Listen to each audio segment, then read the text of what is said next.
क्या आप भी उन जगहों पर जाना पसंद करते हैं जहां अजीब सी खामोशी और अजीब घटनाएं घटती हों? ऐसा ही कुछ हुआ था एक छोटे से गांव में, जहां एक पुराने घर में कुछ अजीब घटनाएं घटी थीं। आज हम आपको सुनाने जा रहे हैं एक ऐसी कहानी जो आपके रोंगटे खड़े कर देगी। एक रहस्यमयी हवेली। किसी छोटे से गांव के बाहरी इलाके में एक बड़ी पुरानी हवेली खड़ी थी। वह हवेली सालों से वीरान पड़ी थी और गांव वाले उसे भूतिया हवेली कहते थे।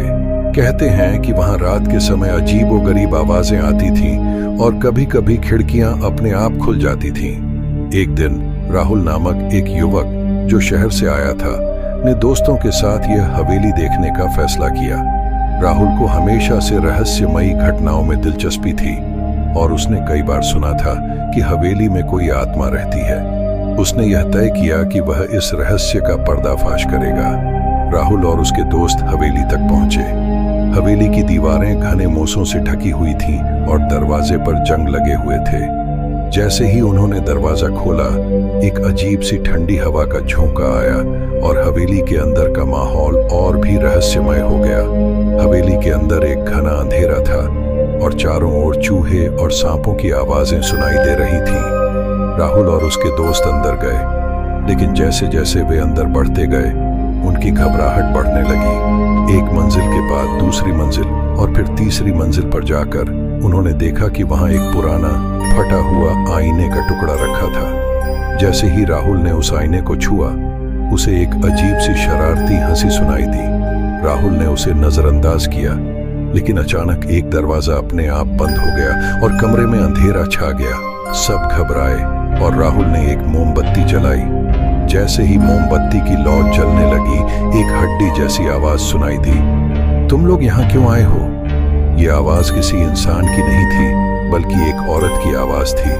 वे डर के मारे कमरे से बाहर भागे, लेकिन दरवाजे ने अपने आप बंद हो गए। वे सभी घबराए हुए थे, लेकिन तभी एक तेज आवाज आई, जैसे कोई भारी चीज गिर रही हो।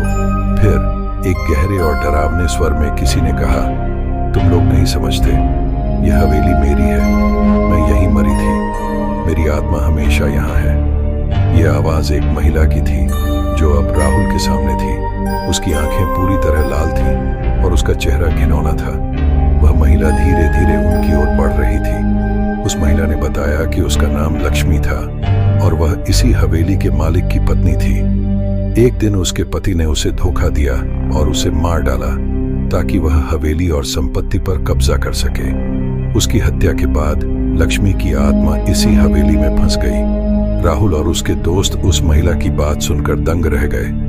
अचानक लक्ष्मी की आत्मा ने कहा, तुम अगर मेरी मदद नहीं करोगे तो तुम्हारी आत्माएं भी यहाँ फंसी रहेंगी। राहुल ने डरते हुए पूछा, तुम्हारी मदद हम कैसे कर सकते हैं? लक्ष्मी ने बताया कि हवेली के नीचे एक पुराना कमरा है जिसमें उसकी आत्मा को शांति मिल सकती है, लेकिन उस कमरे में जाने की हिम्मत किसी ने नहीं की थी। राहुल और उसके दोस्त ने तय किया कि वे उस कमरे तक जाएंगे और वहां लक्ष्मी की आत्मा को शांति देंगे। जब वे नीचे पहुंचे तो वहां एक पुराना ताबूत रखा हुआ था। राहुल ने जैसे ही ताबूत को खोला, एक तेज ठंडी हवा बहने लगी और सबको एहसास हुआ कि लक्ष्मी की आत्मा अब शांति की ओर बढ़ रही थी। अचानक उस कमरे में सब कुछ शांत हो गया और लक्ष्मी की आत्मा गायब हो गई। लक्ष्मी की आत्मा को शांति मिलने के बाद हवेली की सारी अजीब घटनाएं बंद हो गईं। गांव वाले जो डर के मारे हवेली के पास नहीं जाते थे, अब वहां आने लगे थे। हवेली के भीतर अब कोई भूत प्रेत नहीं था और राहुल और उसके दोस्तों ने भी यह रहस्य सुलझा लिया था। उन सभी को अब समझ में आ चुका था कि कभी कभी पुरानी हवेलियों और स्थानों में घटी घटनाएं लोगों को अपनी ओर आकर्षित करती हैं, लेकिन हर रहस्य का अंत भी होता है।